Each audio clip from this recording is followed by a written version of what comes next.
Прямой эфир на телеканале «Якутия-24». Это программа «Итоги дня». В студии Влад Давыдов. Добрый вечер. Смотрите далее. Дороги ждут перемен. Якутия приступила к реализации проекта «Безопасные и качественные автомобильные дороги». Каких улиц и дорог это коснется? В 10 раз дешевле с 1 июня снизились тарифы на перевозку маломобильных граждан в Якутске на спецтакси. Западная Якутия – новые возможности. В алмазной столице завершился первый день большого экономического форума. Там, где была тюрьма, ныне дом рядовых граждан. Бывшее здание СИЗО в Якутске признано аварийным, однако там уже давно проживают обычные горожане. Как так вышло и что их ждет дальше? Сдать кровь, спасти жизнь. Сегодня во всем мире отмечается День донора. Сюжет из Алданского района.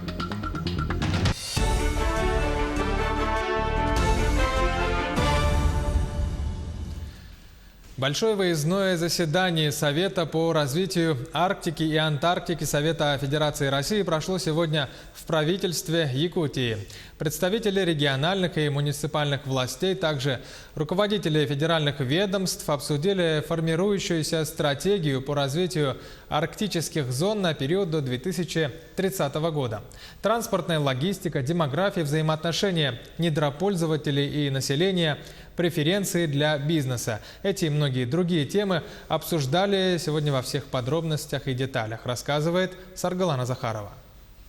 Довести уровень качества жизни в Арктике до среднероссийских показателей – такова цель готовящейся стратегии развития на период до 2030 года. Сегодня в Якутии 13 арктических территорий. Их активному развитию препятствует целый ряд проблем. Это и сложная транспортная логистика, и высокие цены на товары, и безработица. Население арктических районов у нас неуклонно уменьшается.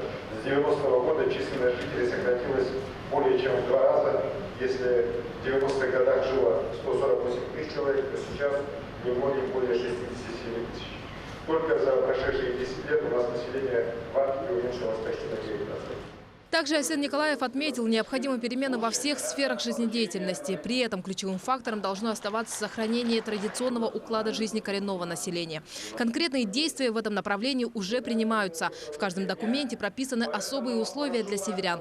В эти дни в парламенте России рассмотрят возможность освобождения жителей от транспортного налога. Не обошли вниманием малый и средний бизнес. Условия тяжелые, тарифы высокие, маржинальность маленькая, поэтому необходимо разрабатывать какие-то преферентивные режимы для того, чтобы малый и средний бизнес здесь развивался.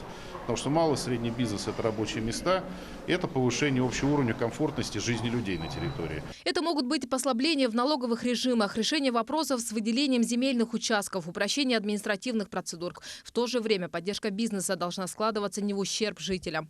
Понятно, что у сырьевых компаний на территории арктической зоны есть большие интересы, но в то же время государственная политика, которая осуществляется совместно с этими компаниями, она направлена на том, чтобы повышать социальную ответственность этого бизнеса. Путем каких-то выгодных преферентивных мер направлять, их финансовые возможности на решение проблем региона. То есть это важная задача, которую должны решать и федеральные органы государственной власти, и региональные. Ключевые перспективы развития якутского севера вплотную связаны с промышленной отраслью. Подход предельно прост. Действительно, флагманом экономического развития Арктики должны стать крупные сырьевые проекты по освоению уникальных богатств, которые в Арктике есть. У нас уже есть разведанные ресурсы твердых полезных ископаемых золота в первую очередь. Есть предположительные очень крупные запасы нефтегазовых ресурсов. И то, что сейчас сдерживает, это отсутствие инфраструктуры. Обсуждения, которые планировали уложить в 2 часа, в результате растянулись на целых 3 часа. И за это время успели рассмотреть максимально широкий спектр тем, которые относятся к развитию арктической зоны не только с экономической стороны, но и социальной. Рассмотрели с точки зрения самого населения, которое живет в арктических районах. Поступили конкретные предложения, которые войдут в итоговый документ заседания. В свою очередь его уже этой осенью рассмотрят в парламенте страны. Саргалана Захарова, Павел Пахомов, Якутск. В алмазной столице завершился первый день большого экономического форума под названием «Западная Якутия. Новые возможности». Это встреча тех, кто напрямую заинтересован в экономическом развитии Мирнинского района и республики в целом. Участвуют представители малого и среднего бизнеса, инвесторы, республиканские власти. Все это для того, чтобы в рамках общего диалога понять, какие возможности сегодня есть у предпринимателей и насколько перспективна Якутия для привлечения инвестиций в самые разные проекты. Подробнее Вячеслав Пилипенко. Деловая программа форума состояла из 6 сессий. На них обсуждались способы государственного частного партнерства, расширение территорий опережающего развития, поддержка малого и среднего предпринимательства, а также развитие сельского хозяйства. По итогам форума прозвучала идея создания территории опережающего социального экономического развития на территории Западной Якутии. Это подразумевает собой создание благоприятных условий и льгот для старта производства, чтобы достичь ускоренного развития экономики и улучшения жизни населения. Также особо отметили необходимость изменения прохождения федеральной автомобильной дороги Вилюй по варианту через города Ленск, Пеледуй, Витим. Наиболее целесообразным является вариант так называемого южного варианта, тем более, что по этому варианту де-факто уже построены технологичные проекты вдоль трассы газопровода «Сила Сибири», вдоль трассы нефтепровода «Восточный Сибирский океан». Думаю, что это тоже один из важнейших, если не сказать ключевых вопросов. Расширение ТОР, сама процедура расширения, она более, так скажем, упрощенная. И, соответственно, напомню, что эти решения принимаются постановлением правительства Российской Федерации. Соответственно, предполагает некую этапность и, соответственно, некий определенный трек согласования этих решений. И здесь более упрощенную форму мы видим, что это будет расширение. 67 предпринимателей прошли обучение на обучающих семинарах. Также в рамках форума была организована выставка 15 инвестиционных проектов. Это демонстрация продукции уже действующих предприятий Западной Якутии. Особо отличился Сунтарский район с проектами производства строительных материалов из пеноциолита и проект по изготовлению заполнителя для строительства гидроназначений. Уникальность заключается в том, что такой материал вообще до этого вообще для строительства таких платформ такой материал привозился из Америки, то есть его импортировали с других стран, и получается вот у нас как бы по программе импортозамещения будет проходить данная работа. По итогам форума будет сформирован перечень поручений правительства республики, чтобы идеи и предложения нашли практическое воплощение. Марфирина Алексеева, Артем Алексеев, Мирный. Около 500 миллионов рублей инвестирует компания «Колмар» в строительство станции до очистки сточных вод на горно-обогатительном комплексе «Денисовский». Реализация проекта намечена на середину 2020 года. Это существенно должно повысить экологическую безопасность комплекса, обеспечить повышение качества воды, сбрасываемой в ручей Дежневка. Ранее наш телеканал сообщал, что компания «Колмар» закупила новое оборудование производства Чехии и Польши. К другим новостям. Сегодня в Харбине начинает работу 6-й российско-китайское экспо. Якутия представит одну из самых крупных экспозиций выставки площадью 400 квадратных метров. Власти Якутии планируют подписать ряд соглашений в сфере туризма, поддержки экспортных предприятий и строительства с партнерами из КНР, сообщает Министерство по внешним связям и делам народов Якутии. Всего на участие в российско-китайском экспо подали заявки 1360 компаний из 34 стран и регионов мира. Госпрограмма «Комплексное развитие сельских территорий» начинает действовать с сегодняшнего дня. На решение проблем доступности жилья, медицинской помощи, социального обеспечения, образования сельских жителей и развития инфраструктуры за 5 лет направят более 2 триллионов рублей. Программа рассчитана до 2025 года, охватывает весь спектр вопросов, которые касаются жителей села, то есть более 37 миллионов человек по всей стране.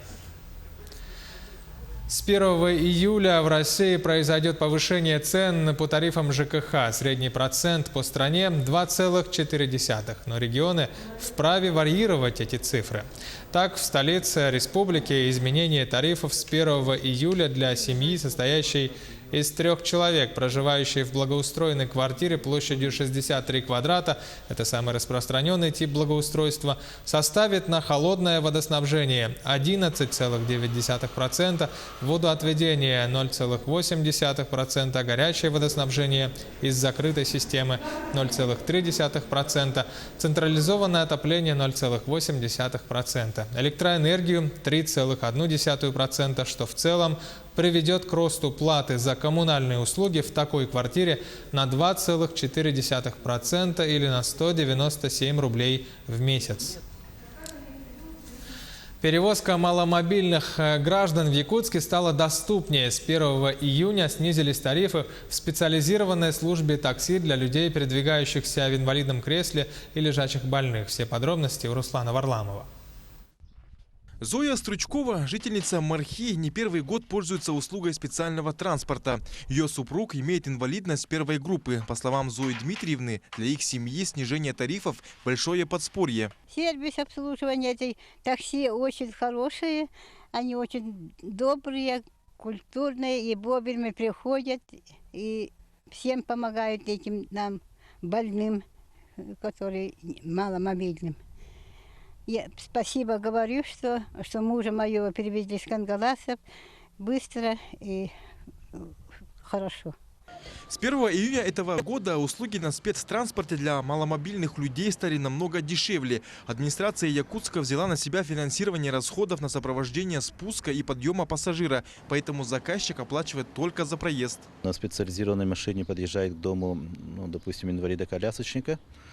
Прямо из квартиры забирает человека, 2 сопровождающих грузчиков его опускают до машины и едут до места назначения, и там поднимают до того места, куда нужно колясочнику добраться. В такси перевозят лежачих больных и людей, передвигающихся в кресле коляски. Если раньше за проезд в один конец заказчик оплачивал 2000 рублей, то теперь в 10 раз дешевле. К примеру, по центру города такси можно заказать за 200 рублей.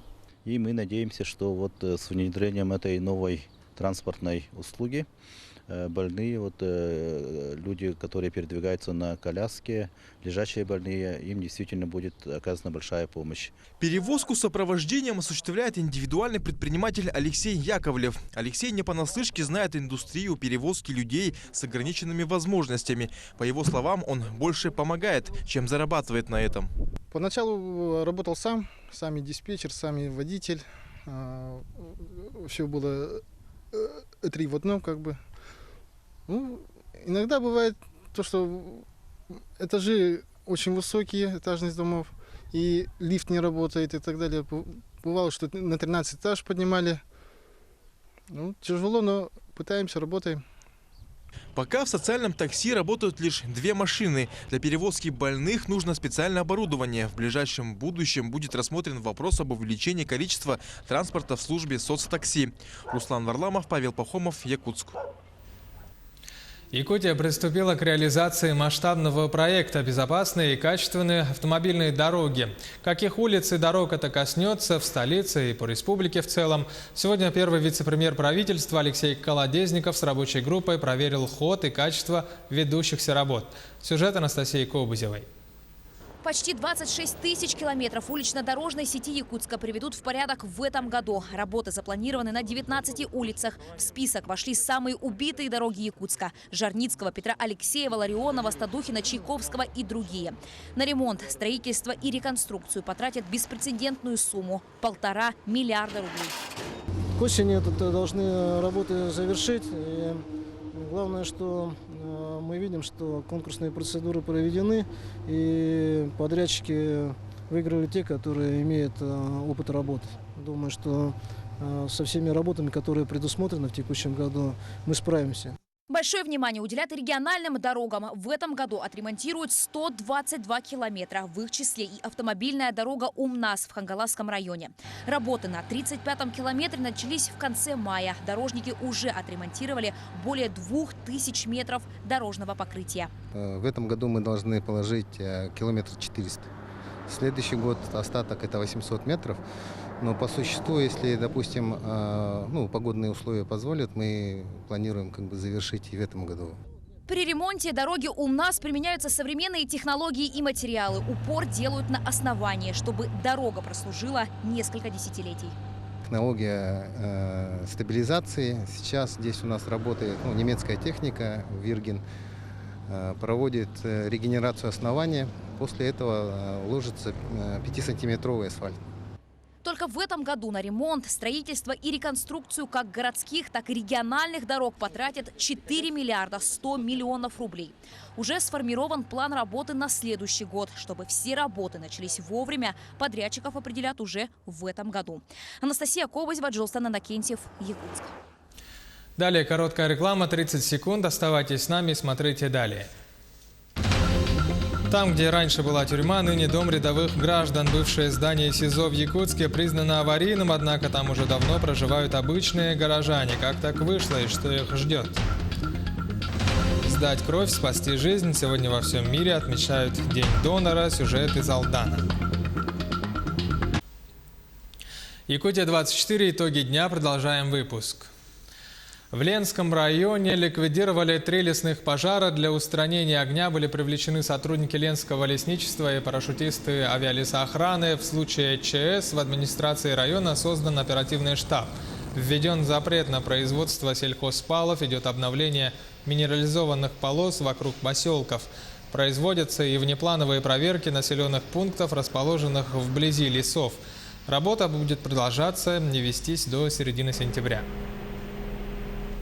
Значит, пожары у нас были в районе автодороги Ленск-Южная Нюя, 68-й километр, и в районе Салдыкеля. 2 лесных пожара были мелкие, их буквально в ближайшие сутки, в первые сутки потушили, привлекали технику также. И 3-й пожар был обнаружен на 20 гектарах, а ликвидирован на 30 гектарах. Также применялась бульдозерная техника. Министр экологии Якутии Сахамин Афанасьев прибыл в Нерюнгри с рабочим визитом. Главная повестка дня – экологическое состояние района и рассмотрение фактов загрязнения водных объектов в зоне деятельности угледобывающих компаний «Якутуголь» и «Колмар», в частности, в поселке Чульман. По прибытию члены комиссии первым делом собрали открытое совещание, обсудили ряд вопросов. Это прежде всего загрязнение реки Чульман. Также был поднят вопрос о подаче холодной и горячей воды, которая на сегодня не отвечает нормативам. Конечно, больше всего меня беспокоит это состояние Чульманской ТЭЦ, потому что это теплоснабжение, это выбросы в атмосферу. И, конечно, хотелось бы, сейчас новый директор пришел, будем надеяться, что что-то изменится. Ну и по воде у нас в поселке, как известно, есть дефицит холодной воды. Но сейчас ведутся работы по месторождению Еловое. Будем надеяться, что тоже что-то изменится. Конечно, самый больной вопрос – это горячее водоснабжение, которое у нас идет с открытой системы, то есть прямо с отопления. То есть с 2022 года запрещено будет. Меня как председатель ТСЖ это беспокоит, потому что мне это дополнительные средства вложения, установка теплообменников и все такое. Потому хотелось бы, чтобы было какое-то решение со стороны правительства и в этом направлении.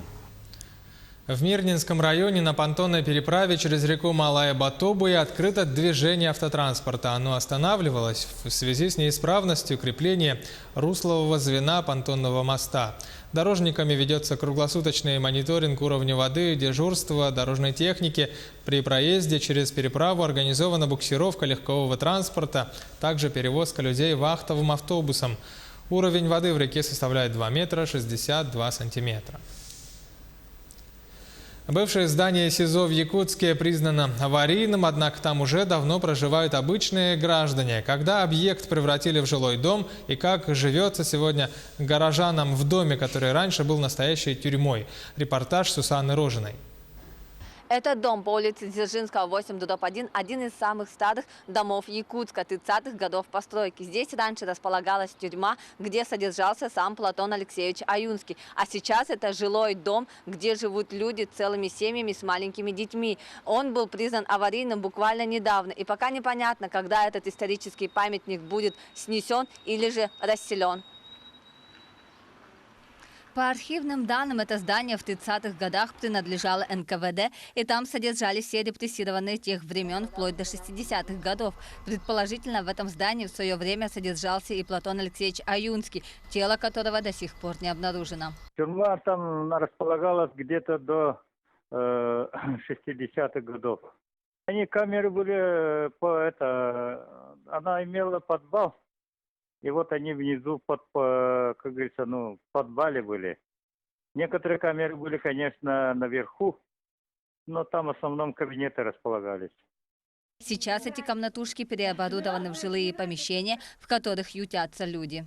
Вот в той комнате, которая, да, под ней же еще комната, но там никто не живет. Но там бывало то, что я слышал, кто-то ходит. Но мне говорят, там никто не живет, давно уже съехали. И вот это мне бывает страшно. Естественно, почти за 80 с лишним лет здание сильно обветшало. Но дом был признан аварийным только недавно. И когда он будет снесен, пока неизвестно.